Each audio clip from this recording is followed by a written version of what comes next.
In this video, I'm going to show you how to use AI agents with Microsoft Planetary Computer. And that means you will be able to search and visualize satellite data with zero code. So you don't need to write any code. You can use AI agents to interact with Planetary Computer, and you can search, visualize data easily using natural language. So for those of you who are not familiar with Planetary Computer, it's basically a huge data catalog with multi-petabyte satellite data and also some other geospatial data sets. It's freely accessible. You can go to the website here. The link is in the video description below. And it allows you to access the data programmatically. So you can use the API. For example, if you go to the data catalogs page, so here you can filter any data set you want. For example, I want the Landsat Sentinel, harmonized Landsat and Sentinel dataset. You can find here and then you can click inside. They also provide a lot of notebook examples. So you can access the data programmatically if you know how to write Python code. There's a lot of code you need to go through, and also they don't really show you how to visualize the data in a Python environment. So I'm going to show you how to remove all the barrier. You can just use natural language to search data for any location that you're interested in for any time period. Super easy to do. So this is the programmatic way. They also provide the explore. They allows you to explore the data using the web interface. So once you open this page, you can select any data set you want. Similarly, I can maybe select Landsat collection and then level 2. Once you select, you will be able to actually list some of the data set covering the region you are looking at right now. Also, it has an option allows you to filter by cloud cover. It's certainly something like you might want to do if you are looking at a region that with a lot of cloud. So we can do the same thing using the AI agents. You don't need to use this filtering. The nice thing about the AI agents within a Jupyter Notebook environment is that allows you to combine with other data sources. The data explorer here is great, but you can only visualize. There's not really much you can do. So you cannot integrate this one into your geospatial workflow. The agent I'm going to show you has that capability. So it's within the same environment and you can do a lot of things. You can visualize them interactively. You can even download the data if you want to. So I'm going to show you step by step how to do that. Let me go back to the GeoAI website here. Once you on the website, you can click examples and then scroll down to find STAC agents. So if you scroll down to almost the bottom here, STAC spatial temporal asset catalog. So it's something that right now specifically for the Planetary Computer, but I plan to expand it to apply so that you can apply it for other customized custom STAC catalog as well. But let's try out the Planetary Computer because it has standardized data catalog, and then we can allow us to search and visualize the data. There are two ways you can execute the notebook. You can run it in Google Colab. No, maybe not Google Colab because you need the. You can if you have the OpenAI or other API keys. But if you want to use Ollama, then you will need to have Ollama on your local computer. So you need to have a GPU. You can also download the notebook. I'm going to show you how to run this one locally so you don't have to pay anything. Of course, if you don't have a GPU, then you might want to try out some of the OpenAI models or Amazon Bedrock or Anthropic model. It's up to you. And the first step, you need to install the library. So let me show you here. Just uncomment this code block and then just Control Enter. You'll be able to install the package. I have already done it, so I'm just going to import the libraries here. These are some of the tools we're going to use. Well, we're not using all of them in this notebook. I'm just showing you the kind of workflow if you want to use other large language models with the AI agents. So because I already have Ollama installed on my local computer, I can just use it locally. If you have not done it before, you can go to the click the link and then open the Ollama website, or you can just Google it, Ollama. You should be able to find it. I'm not sure what's happening here because I'm using guest mode, so it doesn't allow me to select all major images here, verify. You can click and then go to the Ollama website. So this is where you want to download Ollama, depends on your operating system. So Mac, Linux, Windows. And after that, you can just pull any model that you like. The common one that I'm using here is Llama 3.1. So this one has 4.9 gigabyte. You do need to have a GPU, maybe at least 6 to 8 gigabyte to run this one. If you don't have that, then you can create OpenAI model, for example, and as long as you have the OpenAI API key as an environment variable, or you can set it here, then you'll be able to create a model. So it basically is based on the AWS Strengths agent. It's very powerful and very easy to create. So I'm going to just create an Ollama model using my Llama 3.1 on my local computer that I have already installed. So once you have that, then we can start using the agents. But if you so the agent basically is using the large language model to figure out what tool need to use. You don't necessarily need to use the large language model to use the tools. So the tools basically just some functions within the package that allows you to code the tool. So very much similar to you access the data programmatically by writing Python code. But the nice thing about the tools is that the agent can figure out which tool to use. So you need to expose those tools to the agents, and they can figure out the tool that's needed for the task without you tell them what to do. So the stack tools is the new module that I created. So that one has some functions within the tools that allows you to, for example, figure out what collections in there, get the data set, get some basic information. So for example, for this one, you can use the tools list collections to figure out all the image collections available within the Planetary Computer catalog. Right now, it has 126, and the output is basically using the large language to basically show you the text output. This one actually is a dictionary. So if it's just too overwhelming, you can save this one, for example, as a collection, and you can just print the collection. So in that way, you're going to make it look much nicer. Right now, you will see this is all basically all the dictionary, and you can see all the collection ID, the title, the description, and also the URL. This is very helpful if you want to see basically more information. And later, I'm going to show you like how you don't actually need to know what collection is inside. The agent will be able to figure it out and then use the corresponding collection to filter the data to whatever location that you're interested in. So I'm just showing you this is all the tools under the hood used by the agents, but it's also available to you if you want to use them. So this is getting all the collections. You can also filter the collection by a keyword. For example, I want all the Landsat collections. You can just pass in this filter keyword parameter for the list collections function. You'll be able to search and then find out all the collections. Like similarly, I can maybe just say response equal to this one, and then I can print out the response. So in that way is, oops, it's a typo here, response. Okay, so now it's displayed as a dictionary. For this one, we only show you, for example, the 6 contains the keyword Landsat. You can change it to something else. For example, I can maybe Sentinel.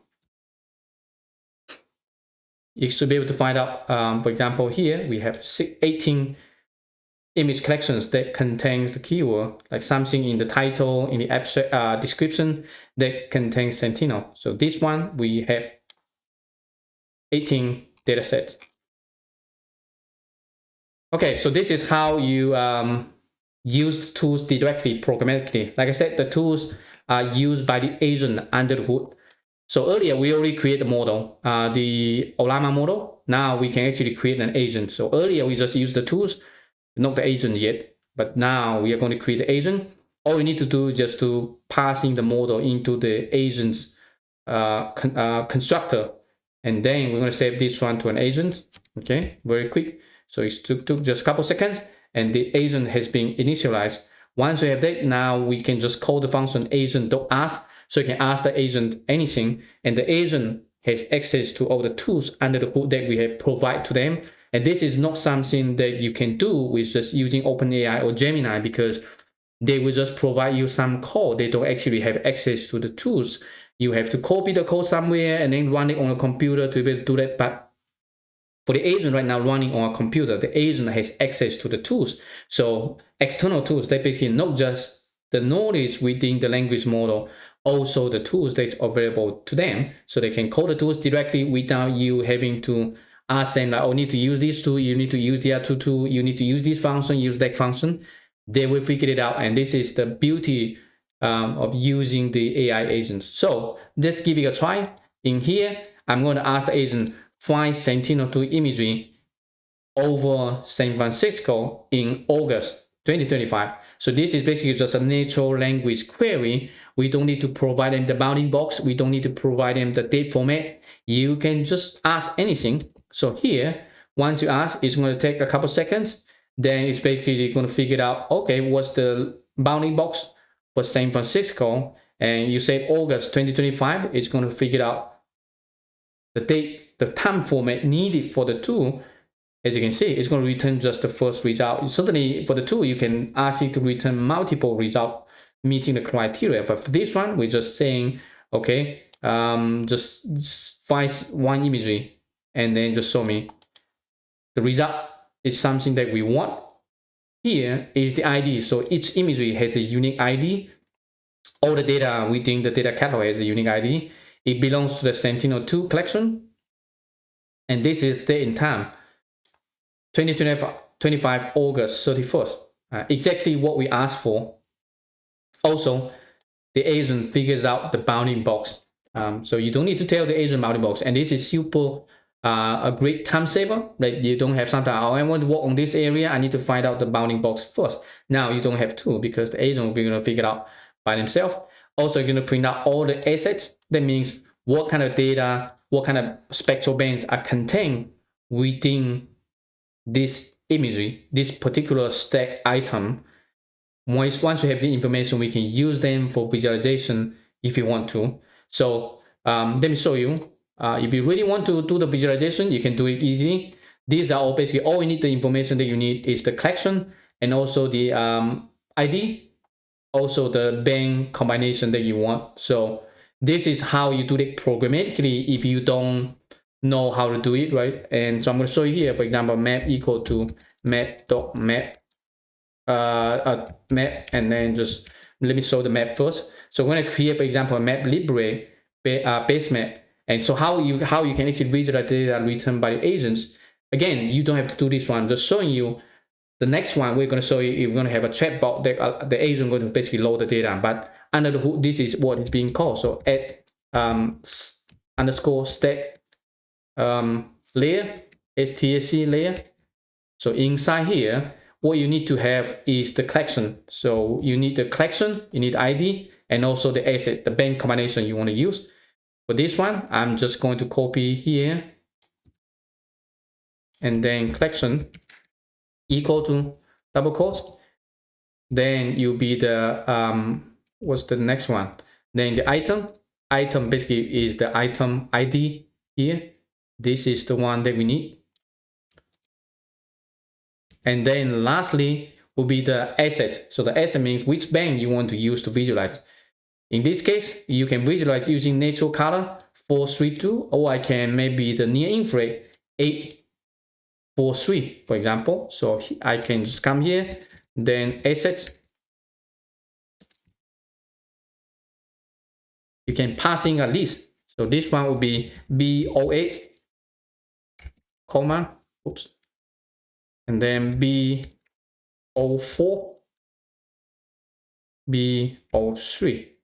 And that should be it. So if you run this one, oops, URL or collection need to be provided. Oh, there's a typo here, CLTION. Oh, typo again, sorry. And under the hood is using the Microsoft Planetary Computer Stack API. They have a T-tiler, allows you to actually to visualize the data, so you can request the title. This is very nice. So now if you zoom in, we can see the data very, very nicely. So San Francisco is cloud free, beautiful. You can open the floating sidebar, allows you to turn the layer on off, right? So like I said, later with the agent going to actually do this for us. Right now, I'm showing you how to do that programmatically. So you can simulate, you can find any data you want over San Francisco. I can find one maybe for Seattle, right? The same workflow. Let the agent figure out the ID for you. The collection should be the same. The asset ID should be if you're using the same combination. So now what we need to change is this one, right? Look at this. This is August 2025. The one that we used earlier was August 31st. But now, right now this is different because it's a different location. Control C, come back to here, and then run again. You should be able to see the imagery for Seattle. Okay, so this one is not very good because it has cloud cover, but you get the idea. The agent can give us what basically the data that we need. We just need to visualize them on the map using just 3 lines of code with Leafmap. But it'll be even nicer that you don't even need to visualize the data manually. We can let the agent also handle all of those. So under the hood, the agent have access to the geocoding tools that if you give a location name, it will be able to figure out the bounding box. Also, if you say any date or time range, you will be able to figure out the data format needed to pass into the tool, and then going to source all the stack items from the catalog. Last step is to visualize data. So this is all in one. The last, the whole block here I'm going to show you is that we can create a map and then specify whatever parameter you want for the map creation. You can also load other existing data layer if you want to. Also allows you to basically use the agent and then passing the map into the, give it the map to the agent so that the map, the agent has access to the map that allows it to visualize all kinds of data. The last step is just to show the UI. So if you run this one, it should show this for you. Like I said, it's very flexible. You are welcome to add other data layer. I can, for example, add here add base map. I can add maybe USGS imagery if you want to. So use it as a satellite base map, but you don't necessarily have to show them. I can maybe comment here and then force. That means by default it's going to I think maybe you need to set the parameter. So here, it's the layer name. So I mean, just going to set the visible equal to false. I'm just showing you the map. You can customize the map easy. Now you should have access to this map here. I can change the opacity, whatever you like. So later when you load some data, you might want to compare this one with the base map. You can certainly do. Now, let me show you how you can use the agent. So the agent, this is the kind of chatbot interface. On the left side, you're going to see the map here. It's a 3D map. You can turn it to a 2D if you want to by clicking this button. On the right, this is where you can talk to the agent. At the bottom here, there's a chatbot. Let me move my camera to the left side so you can see the chatbot interface. And all you need to do is just to ask the agent anything, any data set you want. At the drop down this here, I also provide you some examples. So you're welcome to use some of those sample queries. I'm just going to maybe just select this one and then you can customize it. So in this case, I'm going to say, okay, find Sentinel-2 imagery over Las Vegas in 2025. You can ask any other location if you want to.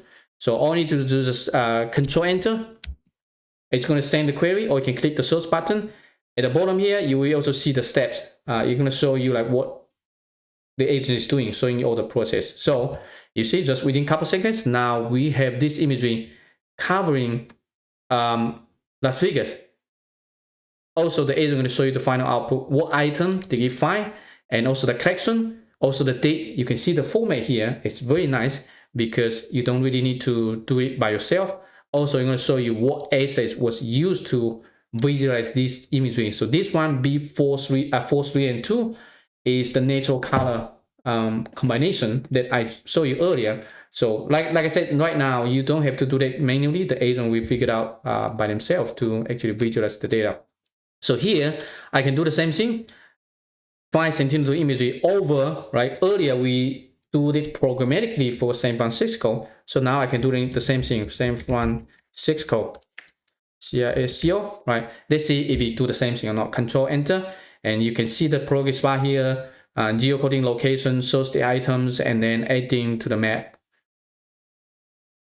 And take a look nicely. So this is the same imagery. Earlier we used the force color composite to visualize, but now we are using AI agent to do everything, and it's super cool. Right now you can, like I said, you can add other existing data layer to the map in advance if you want to. Now I can overlay my imagery in here. Imagine in the future, you can also ask agent to do lane cover classification, do segmentation. This will be maybe in the next couple months. I'm hoping to implement all that, but for now, at least we can get whatever data we want. You can visualize them easily without having to write any code. So this is searching, for example, Sentinel-2 imagery. There are other examples. I can maybe use a Landsat imagery. So find Landsat imagery over Paris from June to July 2025.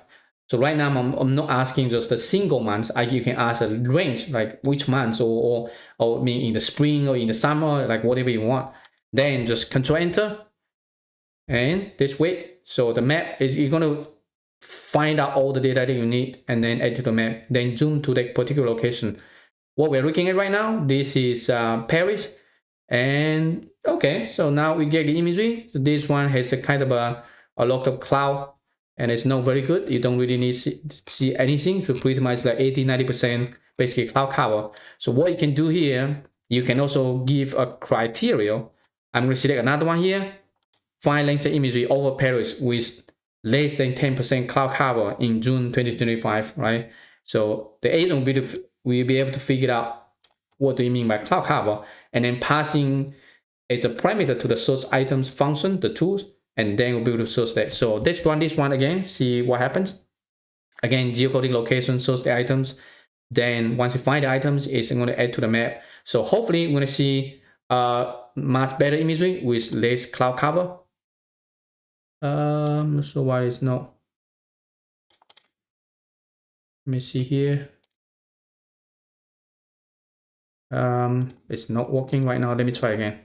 Yeah, this is not super stable. I mean, I'm testing it. It's not perfect, but it works from most of the time. But sometimes you will get some weird errors. It's normal. If it doesn't work, you can always restart it. Okay, now it works. So take a look. So I have the imagery right now. So this is the one with cloud cover less than 10%. You can turn this one on, and you can change this opacity. So clearly you can see the differences. Now we are getting a much better imagery. You can do this for any location, so it doesn't matter. It can be any location around the globe.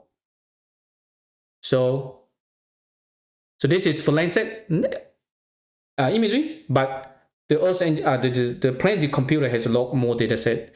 We can also visualize the NAIP imagery, National Agriculture Imagery Program. So that one has high resolution data. I can find the data for New York City. So show me NAIP imagery for New York City.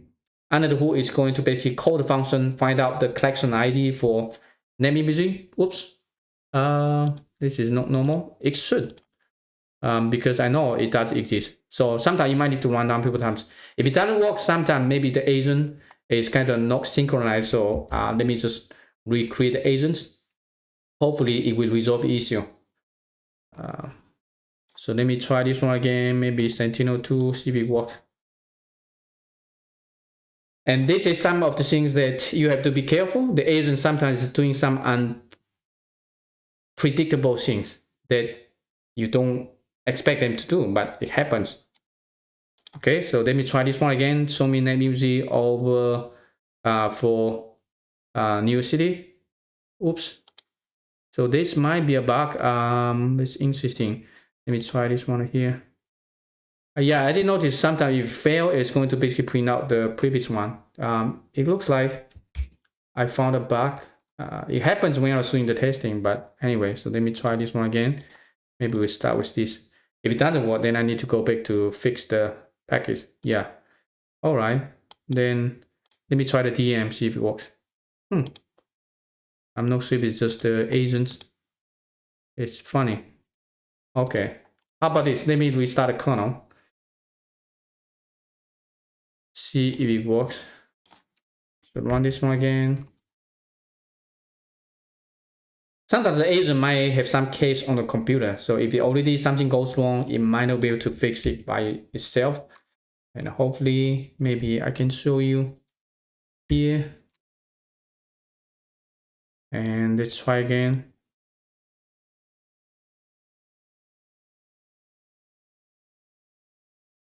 Searching the items, you can see the list. Every query may takes a second or two. Now let me switch to the NAIP imagery. Hopefully it works. Okay, nice. So now it works. Like I said, it's still like preliminary. It's not bulletproof. So you do have to be careful about using some of those. Sometimes it doesn't work, just restart. Now you will see this is the USDA NAIP imagery. This is like sub-meter resolution, maybe 60 centimeter resolution. So it's very high. And so now you can actually see, for example, I can double check this one.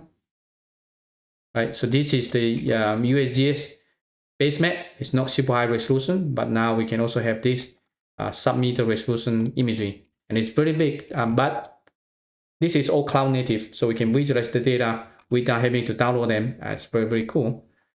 Besides the USDA NAIP imagery, you can also visualize other datasets. For example, I can try the DM. Show me DM data for Seattle, and so I'm going to search, find the location. I hope it works. As long as you can find the data, you should be able to do that. So now take a look. So under the hood, I ask it to, if you need to visualize the DM, just visualize them using the terrain color map. And as you can see here, it does what I want it to do. And you can, like, again, turn on the data layer. You can visualize them. See here, super nice. So it can be any data set. It doesn't have to be DM. It doesn't have to be Landsat. It can be any image collection available through the Planetary Computer data catalog here. All right, so let me clear this. And also you can even show the 3D, the height above ground data. So for this one, I'm be very, very specific. I want you to visualize the height above ground data set. So this see if it works. Shows all the item, and then it's going to zoom to Austin, Texas. Hopefully, it will show the map. You see the map. So this is the height above ground data. The brown color, white color represent higher object. Blue means low object. So here, you can see all the trees and buildings in brown and white color.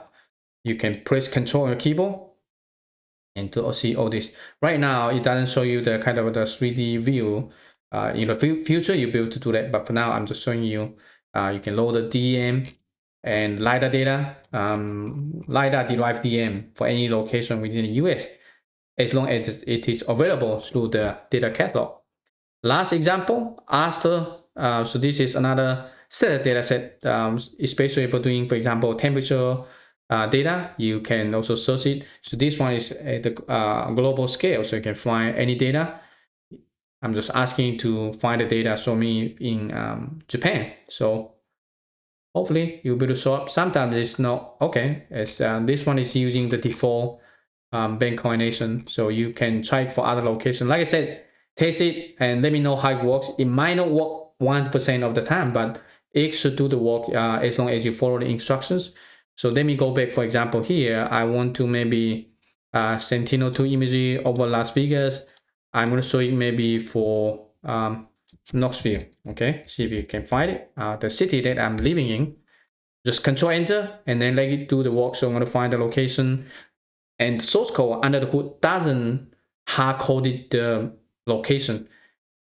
The large language model will figure it out itself. So here now I'm zooming to Knoxville and see if it's coming up. So let me it should come up here. Let me turn off this one. If it's not, sometimes it's like your first time requesting the tile, it might take a couple seconds for the Planetary Computer to basically render the tile. So it might not always work in the first time. So you might need to wait a little bit, then the tile will show up, depends on the internet speed.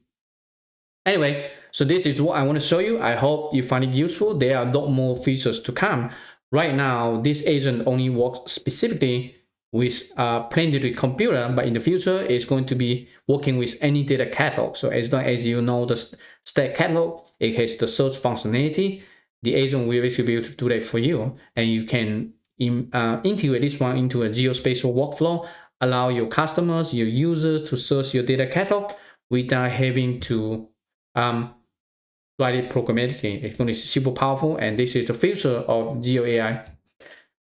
If you want to learn more, subscribe to the channel and then follow the updates. And I hope to see you in the next one.